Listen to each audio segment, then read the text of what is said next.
if he could do it, I could do it.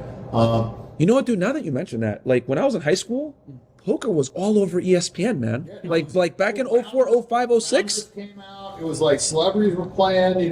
Then all of a sudden they started publicizing the World Series of Poker, and it was a big thing, man. Like everybody wanted to get in it, and so you have to understand, like this was at a time when nobody really knew how to play right, and you have all this influx of traffic of all these fucking new players wanting to play. Online had just started.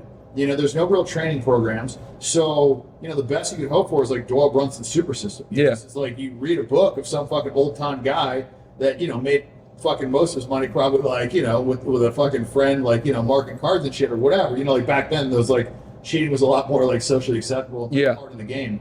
But yeah, man, it was just a very different time. And so because of that, because I had the table image and the backstory and whatever, I was able to get into these crazy games.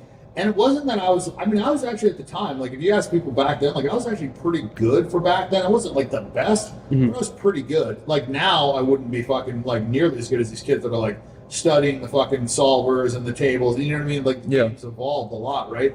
But back then I was definitely one of the best players, and I was also playing against some of the worst players. So it's like you combine like, even just a decent player playing against like guys that don't know, like I remember I literally won a hand. It was like for $500,000 or $600,000 with a fucking casino like floor guy. I had to go out to the gift shop and get a fucking card which showed like poker hand rankings to tell this guy that my full house beat his flush.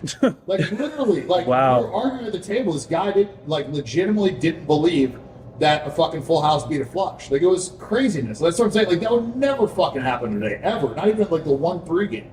And so yeah, it was just like it was a crazy time. And then I was playing on a site called Bodog where they had a sports book attached to it. So people go, they go win a bunch of money in sports and then wander into the poker room and fucking dust off a bunch of money. So it was, fucking, great. It's funny. It wasn't until we had this conversation now that I'm like really like thinking like back then I remember being in high school and always seeing poker on ESPN thinking like, what the hell is this?